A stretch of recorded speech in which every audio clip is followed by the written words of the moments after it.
Hi everyone, welcome to Forcepoint DLP. आज हम force point management के बारे में देखेंगे। जब हमने मेन डैशबोर्ड ओपन किया था तो हमने देखा था कि वहाँ पे स्टेटस होता है, रिपोर्टिंग होता है और पॉलिसी मैनेजमेंट होता है, फिर उसके बाद ब्लॉक्स होते हैं एंड सेटिंग्स होते हैं। तो इसमें हम थर्ड वन देखेंगे, दैट मीन्स पॉलिसी मैनेजमेंट। इससे पहले स्टेटस के बारे में हमने डीप डाइव नहीं किया और जो भी आपका रिपोर्टिंग है उसके बारे में डीप डाइव नहीं किया, क्योंकि वो हम बाद में करेंगे। मेरा मेन कंपोनेंट जो होता है पॉलिसी मैनेजमेंट, जिससे हम पॉलिसी को क्रिएट करते हैं और पॉलिसी को इन्फोर्स करते हैं। तो इसके बारे में काफ़ी डीप डाइव देखेंगे। इसमें हमारा सबसे पहले अगर हम जैसे देख रहे हैं कंसोल का, तो सबसे पहले हमने दिख रहा है हम यहाँ पे डेटा सिक्योरिटी यूज कर रहे हैं। तो हमारा इसमें दो पॉलिसी जाती हैं। एक क्विक पॉलिसी जाता है, दैट मीन्स क्या है, तुरंत अप्लाई कर लेना।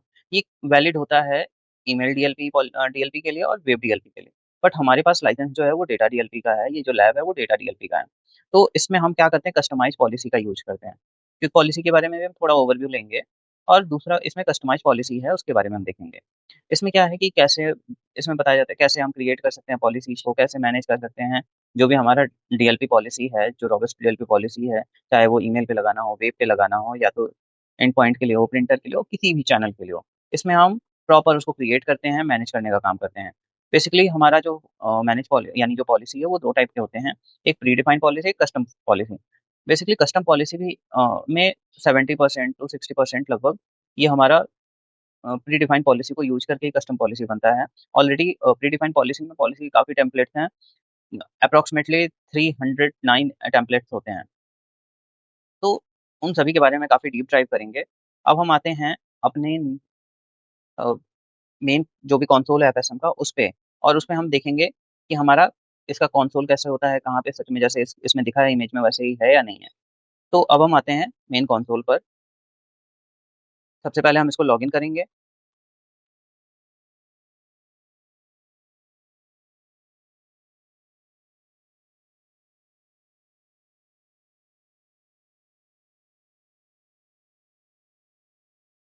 ये मैंने लॉगिन किया, थोड़ा टाइम लेता है ये। इससे पहले की वीडियो मैंने भी आपको दिखाए हैं, अगर आप उसको नहीं देखे हैं तो आप उसको पहले व्यू करिए। आई अब थोड़ा टाइम ले रहा है।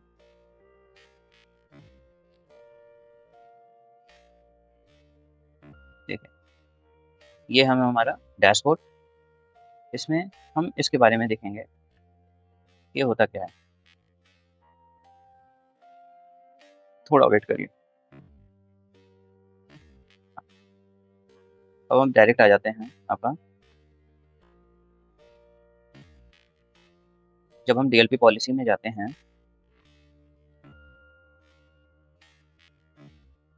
तो ये हमारा ऐसे दिखता है, जो कि ऑलरेडी मैंने आपको दिखा रखा है कि यहाँ पे बेसिकली अगर हम ईमेल डीएलपी या वेब डीएलपी भी यूज करते हैं तो हम केवल इजीली क्लिक करते हैं और जो भी टेम्पलेट्स हैं इसके पॉलिसी के उसको अप्लाई करते हैं। बट हम कस्टम पॉलिसी यूज करेंगे तो बेसिकली हम इसको जब ऐसे क्रिएट, इस पे जाके भी हम ऐसे इसको ओपन कर सकते हैं मैनेज पॉलिसी के अंदर, और या तो हम जो हमारा कस्टम पॉलिसी था उसमें भी जाकर हम इसको ओपन कर सकते हैं। अभी आप देखेंगे कि सेम कंसोल होगा कस्टम पॉलिसी का।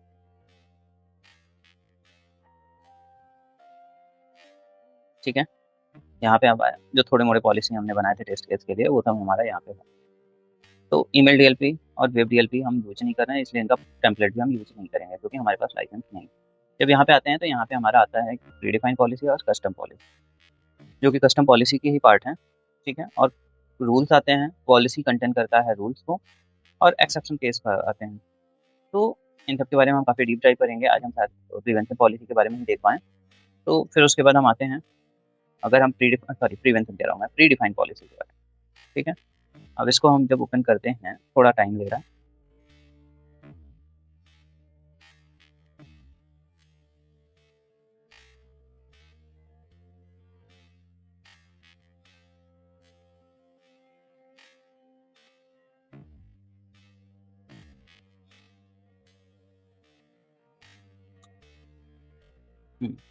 ये हमारा ओपन हो गया। ठीक है, यहाँ पे व्यू है कि कॉमनली यूज पॉलिसी या ऑल एप्लीकेबल पॉलिसी। तो बेसिकली हमारा ये सब जो भी हैं ये 309 पॉलिसीज हैं और अदर का भी ऑप्शन होता है इसमें।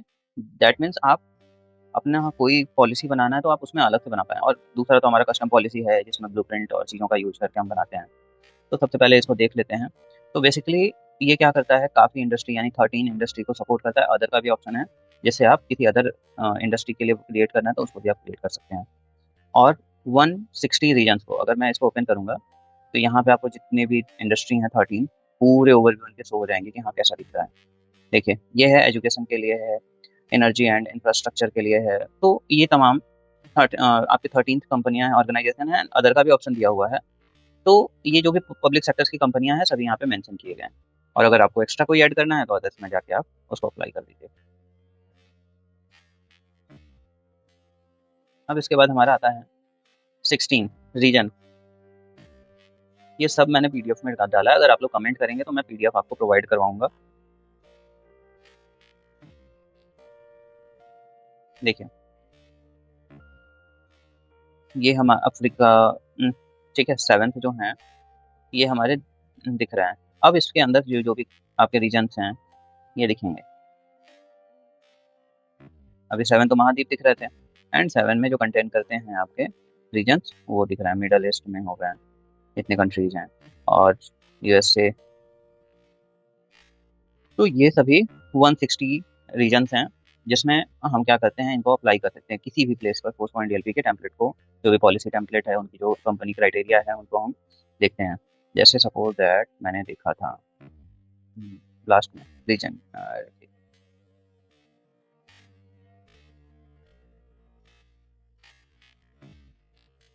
देखिए यूक्रेन सीवी एंड रिज्यूम, यानी वहाँ के रिज्यूम और उसको सीवी को सपोर्ट करेगा। इजराइल सीवी एंड रिज्यूम है, स्पेन सीवी रिज्यूम है, और देखिए जर्मन सीवी रिज्यूम है। तो ये सब चीज़ें हैं। यहाँ पे हमारा क्या आता है कि अगर मुझे कौन सी किस कैटेगरी की हमको पॉलिसी चाहिए वो हम यहाँ पे क्विक सर्च कर सकते हैं। ये सर्च बार का अलग से आप कोई पॉलिसी डाल सकते हैं, जैसे मैंने सीवी का ही डाल दिया। तो सीवी अगर सर्च किया, अगर उससे रिलेटेड वर्ड होगा तो ये तुरंत उस पर चला जाएगा। ऐसे यहाँ पे सर्च किया, और ये क्या है जिसको आप सेलेक्ट करते हैं वो पॉलिसी, जो भी पॉलिसी है उसका डिस्क्रिप्शन आपको दिखता है।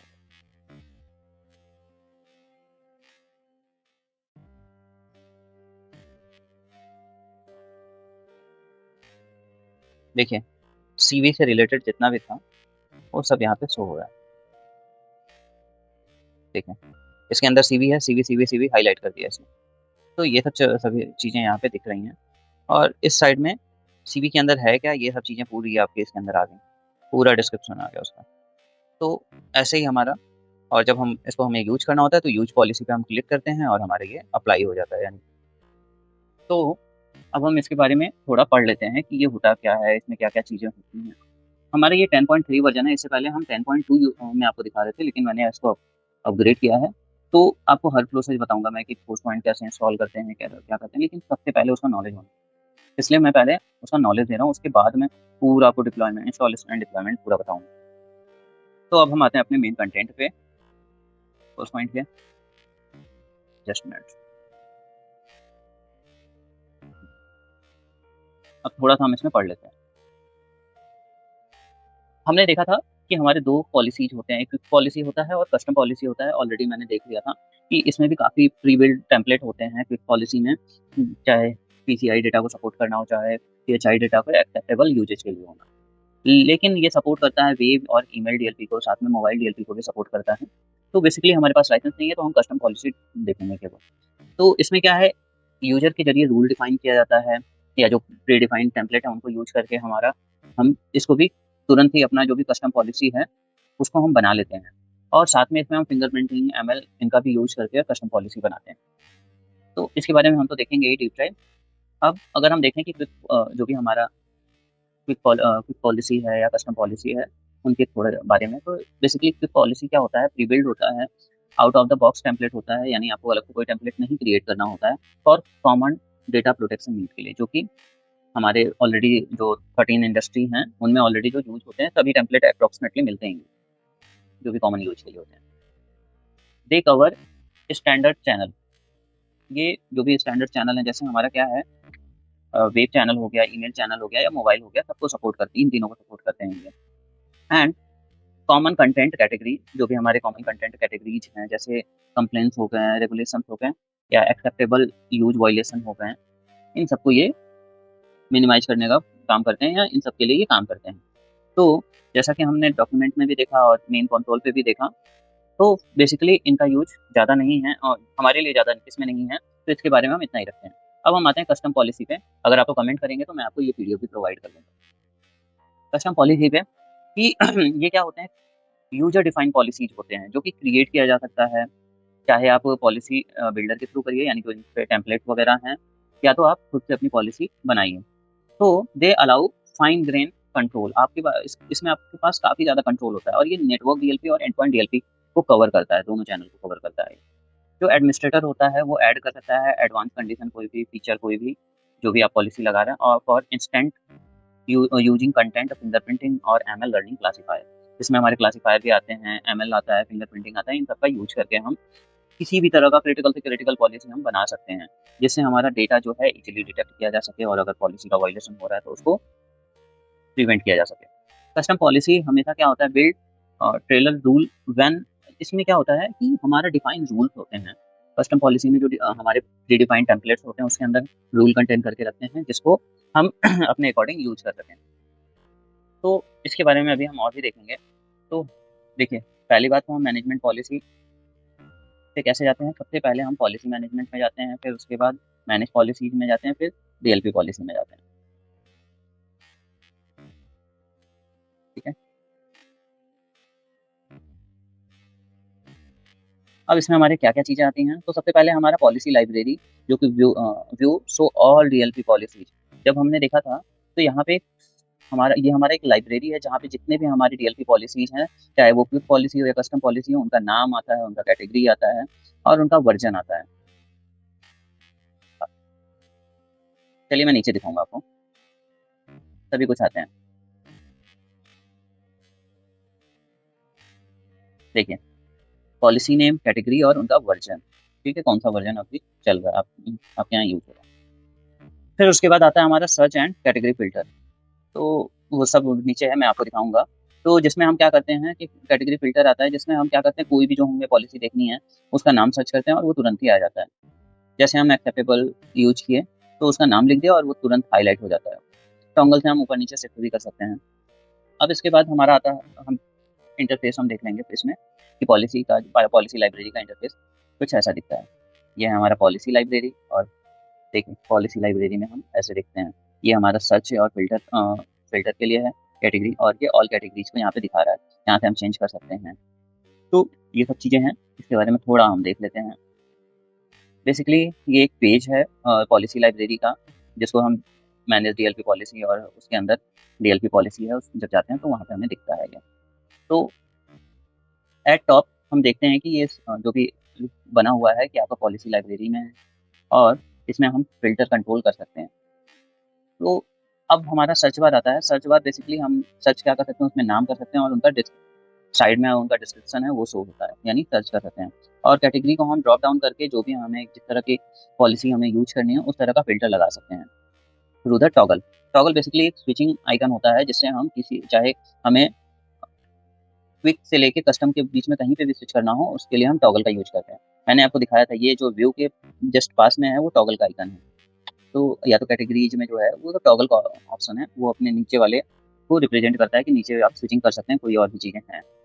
तो बेसिकली क्या है, जब हम एक्सेप्टेंस को अगर हम यूज कर रहे हैं तो हमारा देखेंगे कि आप राइट साइड में हमारा क्या है कि एक डिस्क्रिप्शन का आ जाता है, जो चीज़ें सेलेक्ट होती हैं उनका डिस्क्रिप्शन आ जाता है, और उसको आप देख सकते हैं कि उसमें है क्या।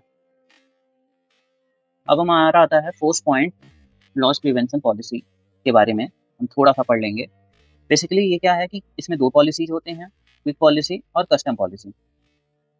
ये दोनों को सेपरेट करता है एक दूसरे से। Quick policy basically email DLP और वेब डीएलपी के लिए बिल्ड होता है, जिसको एक तुरंत क्लिक कीजिए और तुरंत यूज कीजिए। ठीक है, फिर उसके बाद जब हम सेलेक्ट करते हैं ईमेल डीएलपी पॉलिसी या वेब डीएलपी, तो लॉन्च होता है एक simple wizard to configure common detector and they you click deploy to enforce. जैसे ही हम उसको एक विजार्ड दिखता है, उसमें हम जो भी रूल अप्लाई करना होता है, उसको पॉलिसी अप्लाई करना होता है, उसको हम पॉलिसी अप्लाई करते हैं और डिप्लॉय करते हैं, और तुरंत ही वो इन्फोर्स हो जाता है पॉलिसी। फिर ये काफ़ी फास्ट होता है कंपेयर देन आपका सिंगल चैनल थे, जैसे एंड पॉइंट चैनल थे। तो इसमें क्या होता है, इसका डिज़ाइन भी क्या होता है कि फुल पॉलिसी सेट होता है इसकी डिज़ाइनिंग में भी। अब हम कस्टम पॉलिसी पे आते हैं, जहाँ पे हमारा फुल मैनेजमेंट कंट्रोल होता है, यानी आप खुद से कस्टम करके बना रहे हो, उस पे ऑथर आप ही हो, ऐसा इसमें होता है। तो प्री डिफाइंड पॉलिसी का अभी लाइब्रेरी, मैंने आपको पॉलिसी लाइब्रेरी दिखाया कि कैसा दिखता है, उसमें क्या-क्या चीज़ें हैं। तो बेसिकली या इसमें आप स्क्रैच से सब कुछ बना सकते हो चाहोगे तो, जो भी पॉलिसी अगर आपको लग रहा है कि प्री डिफाइंड पॉलिसी में आपका नहीं है, तो आप बना सकते हो इसमें। बिल्ड टेम्पलेट होता है जिसका हम यूज़ करते हैं। अकॉर्डिंग टू 4 पॉइंट डॉक्यूमेंट के हिसाब से जो जब हम ऐड करते हैं प्री डिफाइंड पॉलिसी, तो उसके लिए सबसे पहले हम डीएलपी पॉलिसी में जाते हैं, यानी पहले हम जाते हैं मेन पॉलिसी और मेन में जाते हैं, यानी जो हमारा डैशबोर्ड जहाँ होता है, फिर पॉलिसी मैनेजमेंट में जाते हैं, फिर डीएलपी पॉलिसी में जाते हैं। और फिर उसके बाद हमारा प्री डिफाइंड पॉलिसी जो है, कस्टम पॉलिसी के अंदर हमारा होता है प्री डिफाइंड पॉलिसी, ठीक है? उसका विजार्ड दिखता है, उसमें जो पॉलिसी अप्लाई करना होता है उसको हम अप्लाई करते हैं। अब हम देख लेते हैं पोस्ट पॉइंट डीएलपी पॉलिसी के लाइब्रेरी के बारे में, जो कि हमारा मेन स्क्रीन पे आपको अभी दिखा था। मैं दिखा देता हूँ, ये है हमारा। इसके बारे में थोड़ा पढ़ लेते हैं बस, ज़्यादा लंबा हो गया ना वीडियो, ठीक है? इससे पहले हमने देख लिया ये सेंट्राइज रिपोजिटरी होता है, जहाँ पे हम 100 प्लस या 300 प्लस आप कह सकते हैं डीएलपी पॉलिसी को कंटेन करके रखता है, जहाँ से हम क्रिएट कर सकते हैं और इस क्लास से, ठीक है, बना भी सकते हैं पॉलिसी। तो बेसिकली ये वैलिड है 13 इंडस्ट्री के लिए, अगर कोई अदर है तो उसको आप ऐड भी कर सकते हैं। फिर 160 रीजन्स के लिए है, आप उसको भी ऐड कर सकते हैं किसी भी रीजन और सेट कर सकते हैं उसकी पॉलिसी। फिर उसके बाद क्या है, ये बेसिकली हमारा इंडस्ट्री टाइप को दिखाता है और जियोग्राफिकल रीजन को दिखाता है। तो 13 है वो इंडस्ट्री टाइप दिखा रहा है और 160 जो है वो हमारा जियोग्राफिक रीजन दिखा रहा है। अब इंडस्ट्री टाइप दैट मीन्स हो सकता है बैंकिंग सेक्टर हो, हेल्थ केयर हो, मैन्युफैक्चरिंग हो, रिटेल हो या गवर्नमेंट हो। और जियोग्राफिकल एरिया किसी भी एरिया में, जैसे यूरोप है, यूरोप का स्टैंडर्ड है जीडीपीआर, वहाँ के दिखाएगा। फिर पीसीआई, डीएसएस है, हिप्पा है और लोकल प्राइवेसी रेगुलेशन है। इन ये अलग अलग रीजन के वो हैं और इनको ही वो शो करेगा। अगर इस रीजन का हम करेंगे तो ये सब चीज़ें ही आएंगी। अब इसके बाद कैटेगरी फिल्टर होता है। बाय डिफ़ॉल्ट हमारा ऑल कैटेगरी पे होता है। इसका पर्पज़ होता है कि फाइन ट्यून के लिए हम यूज़ करते हैं। जैसा भी हमारा बिज़नेस रिक्वायरमेंट है, हम तुरंत सर्च किया, हमने फ़िल्टर लगाया और उसको अप्लाई किया। जैसे एक्सेप्टेबल यूज़ पॉलिसी है, उसको हम कर लिए। कंटेंट प्रोटेक्शन हो गया, फिर डेटा थेफ्ट रिस्क इंडिकेटर हो गया या कंप्लेंट्स स्टैंडर्ड हो गया। इन सब तरीके को हम यूज़ कर सकते हैं, इन सब पॉलिसी को हम यूज़ कर सकते हैं बाय द सर्च ऑफ आपका कैटेगरीज़, ठीक है? जैसे ही हम फिर उसके बाद हमारा सर्च बॉक्स आता है, जहाँ पे हम किसी भी पॉलिसी का अलग से नाम लिखकर वहाँ पे हम उसको सर्च कर सकते हैं। चाहे क्रेडिट कार्ड लिखा तो क्रेडिट कार्ड, फिर जीडीपीआर लिखा तो जीडीपीआर आ जाएगा, पीआईआई लिखा तो पीआईआई आ जाएगा। तो ये सब चीज़ें आ जाती हैं। ये काफ़ी ज़्यादा क्विक फास्ट इसको बना देती हैं काफ़ी ज़्यादा, जिसको अगर लार्ज डिप्लॉयमेंट करना है तो उसके लिए काफ़ी यूजफुल हो जाता है। अब कैटेगरी के बारे में थोड़ा हम देख लेंगे कि क्या-क्या चीज़ें होती हैं। तो सबसे पहले एक्सेप्टेबल पॉलिसी कैटेगरीज में सबसे पहले एक्सेप्टेबल सबसे ऊपर ही था। एक्सेप्टेबल दैट मीन्स जिसको एक्सेप्ट किया जा सके वही डेटा केवल जो भी हमारा एम्प्लॉय है वो यूज करें, उसके अलावा कोई डेटा नहीं यूज कर सकता। दैट मीन्स ये क्या करता है, इन अप्रोप्रिएट एम्प्लॉय के बिहेवियर को ये मॉनिटर करता है। तो इसमें भी हमारे कई चीज़ें आती हैं। जैसे पहला है इन इमेज के से रिलेटेड। इनडिसेंट अगर कोई इमेज है तो ये उसको देखे पहले मॉनिटर करेगा। और अगर ऐसे जैसे पोर्नोग्राफी इमेज हो गया, एडल्ट कंटेंट हो गया या इनअप्रोप्रिएट इमेज शेयर किए जा रहे हैं, तो ये तुरंत वॉयलेट करेगा, पॉलिसी का वायलेशन हो रहा है। तो इसमें क्या होता है कि जो मिसयूज होता है कॉर्पोरेट में रिसोर्सेज का, उसको ये मिनिमाइज करने का काम करता है या प्रिवेंट करने का काम करता है। फिर इसमें एक आता है ऑब्ससेनिटीज एंड रेसिस। इसमें हमारा क्या होता है, अगर कोई ऑफेंस लैंग्वेज हमने यूज किया, ऑफेंसिव लैंग्वेज या कोई हेट स्पीच दिया है या रखा है, तो या तो फिर उसके बाद रेसिस्ट कंटेंट होगा हमारा कोई, तो इन सभी को ये प्रिवेंट करने का काम करेगा। ये क्या करता है, मेंटेन करता है वर्कफ्लो कंप्लेंट्स को, कि आप किसी को ऐसा कंटेंट शेयर तो नहीं कर रहे हैं, क्योंकि हमारा ऑर्गेनाइजेशन में ये सब चीज़ें नहीं होनी चाहिए।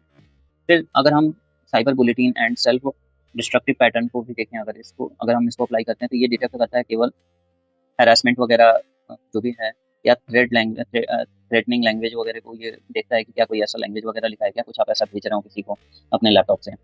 या फिर उसके बाद सेल्फ हार्म इंडिकेटर कोई ऐसा हो, तो ये सब चीज़ों को ये क्या करता है, देख लेता है। इसके फिर useful for educational institution and HR monitoring, ठीक है? ये जो एजुकेशनल इंस्टीट्यूशंस हैं और एचआर मॉनिटरिंग के लिए ये काफ़ी यूजफुल हो जाता है। जैसे हम पता कर सकें कि क्या ये थ्रेटनिंग किसी अंदर के एम्प्लॉय के जरिए ही भेजा जा रहा है, और चीज़ें ये तुरंत ट्रैक कर लेता है। फिर उसके बाद प्रॉब्लम गैम्बलिंग, गैम्बलिंग में आता है, ये सब चीज़ें पॉलिसीज ही हैं जो कि हम अंदर देखेंगे। तो बेसिकली ये सब कंटेंट करके रखता है हमारा एक्सेप्टेबल यूजेस। तो ये सब तरह के यानी जो भी अनएक्सपेक्टेड चीज़ है अगर आप वो कर रहे हो तो वो वायलेट करेगा। अब गैम्बलिंग का प्रॉब्लम, अगर कोई आप गैम्बलिंग वेबसाइट पे आप कंपनी में बैठे हो और गैम्बलिंग वेबसाइट को यूज़ कर रहे हो या कोई बेटिंग रिलेटेड एक्टिविटी कर रहे हो, तो इससे क्या है कि आप इंटरनेट का यूज़ कर रहे हो, ठीक है? जिससे या तो हो सकता है आप डेटा का भी शेयर कर रहे होगे, तो इसीलिए इन सब चीज़ों को रिस्ट्रिक्ट किया जाता है। अब कंटेंट प्रोटेक्शन, जो भी आप किस तरह का कंटेंट भेज रहे हो उसको प्रोटेक्ट करने के लिए हमारा पॉलिसी होता है। ये काफ़ी ज़्यादा इंपॉर्टेंट कैटेगरी है। इसका पर्पज़ ही होता है कि जो भी सेंसिटिव आपकी कंपनी इन्फॉर्मेशन है वो बाहर ना जा सके। तो जैसे हमारा ये प्रिवेंट करता है सोर्स कोड को, डिज़ाइन्स को, ट्रेड जो सीक्रेट्स होते हैं या इंटरनल डॉक्यूमेंट होता है इनको ये प्रिवेंट करने का काम करता है। फिर क्रेडिट कार्ड हो गया, तो क्रेडिट कार्ड इसमें हमारा इसी के अंदर में ही आता है क्रेडिट कार्ड, ठीक है? जो भी हमारा कंटेंट प्रोटेक्शन है, क्योंकि कंटेंट क्रेडिट कार्ड भी होता है, क्योंकि क्रेडिट कार्ड हम डिजिटल फॉर्म में अपने लैपटॉप में रखते हैं, हो सकता है हम शेयर करते हो, चाहे ये सबको सपोर्ट करता है, वीजा हो गया, मास्टर कार्ड हो गया, अमेरिकन हो गया, आप देखेंगे ढेर सारे क्रेडिट कार्ड को ये सपोर्ट करता है। ऑलरेडी इनके पास प्री-बिल्ट टेम्पलेट होते हैं। फिर हमारा फाइनेंशियल डेटा जैसे हो गया, फाइनेंशियल रिपोर्ट हो गया, रेवेन्यू इन्फॉर्मेशन हो गया, बैंकिंग रिकॉर्ड हो गया, इन सभी को सपोर्ट करता है। पीएचआई डेटा हो गया, that means protected health information हो गए, जो हॉस्पिटल्स होते हैं या हेल्थ केयर होते हैं उनमें काफ़ी इसका अहम रोल है। जो भी पेशेंट का रिकॉर्ड होता है, मेडिकल हिस्ट्री होता है और ट्रीटमेंट इन्फॉर्मेशन होते हैं, ये सभी को सपोर्ट करते हैं। ये हिप्पा कंप्लेंट्स को सपोर्ट करते हैं। हिप्पा बेसिकली एक पॉलिसी है, ये रूल्स हैं जो कि हेल्थ या हेल्थ केयर को फॉलो करने होते हैं। पीएचआई डेटा यानी पर्सनल आइडेंटिफिएबल इन्फॉर्मेशन, जैसे पर्सनल यानी आधार कार्ड, किसी एम्प्लॉय का आधार कार्ड हो, पैन कार्ड हो, पासपोर्ट नंबर हो, ड्राइविंग लाइसेंस हो या पर्सनल आईडीज हो, ये सभी को प्रोटेक्ट करने का काम करता है। Prevent leakage of personal information, ये पर्सनल इन्फॉर्मेशन के लीकेज को बचाता है। अब डेटा थ्रेट रिस्क इंडिकेटर, ये कैटेगरी फोकस करता है इनसाइडर थ्रेट पर कि अंदर से कौन थ्रेट कर रहा है। जैसे एम्प्लॉय डिसकंटेंट होंगे तो ये देखता है, साइन देखता है कि एम्प्लॉय क्या कोई एम्प्लॉय अनहैप्पी है और क्या वो कुछ ऐसा मेलिशियस एक्टिविटी कर रहा है क्या। रीडिजाइनेस रिलेटेड टर्म, फिर कंप्लेंट या फ्रॉडेशन इंडिकेटर, ये सभी को देखता है। फिर इंडिकेटर ऑफ कॉम्प्रोमाइज, ठीक है, देखता है कि कोई मालवेयर इंडिकेट कर रहा है क्या कंपनी में किसी एम्प्लॉय के उस पर लैपटॉप या पीसी पर।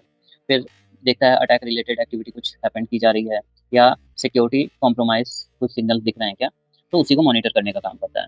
Suspicious user activity, user activity जो भी सस्पिशियस होती है उसको देखता है, जैसे मैच फाइल का कॉपी करना, लार्ज अपलोड करना कहीं पे भी। फिर अनयूजुअल बिहेवियर को शेयर, जैसे अगर बिहेवियर अगर शो हो रहा है तो ये इसको आइडेंटिफाई करेगा और उसको प्रिवेंट करेगा। फिर रेगुलेशन, कंप्लेंट्स एंड स्टैंडर्ड, इसमें हमारा क्या आता है कि जो भी रेगुलेशंस होते हैं उसको फॉलो किया जा रहा है कि नहीं, जो भी कंप्लेंट्स हैं या स्टैंडर्ड है उनको फॉलो किया जा रहा है कि नहीं, उसके बारे में आता है। तो आज हम इतना ही रखते हैं। इसके बाद हम नेक्स्ट चैप्टर में इसको बस हम डन करके हम आज इतना ही रखते हैं। इसके बाद हम नेक्स्ट चैप्टर में बात करेंगे। तो इस ये कंटेंट करता है जो भी लीगल रिक्वायरमेंट हैं उनको अलाइन किया जा रहा है, पॉलिसी को वो प्रॉपर अलाइन हो रहे हैं या नहीं हो रहे हैं इनको देखता है। तो जैसे हमारा जीडीपीआर हो गया, इसमें हमारा क्या आता है कि प्रोटेक्ट ये करता है यूरोपियन पर्सनल डेटा हैं उनको, फिर इंश्योर करता है उनके कंप्लेंट्स को विद प्राइवेसी रेगुलेशंस, ठीक है। फिर organisation operating in Europe commonly enable them these policies, तो इन सब चीज़ों को ये देखता है। अब इसको हम इतना ही रखते हैं।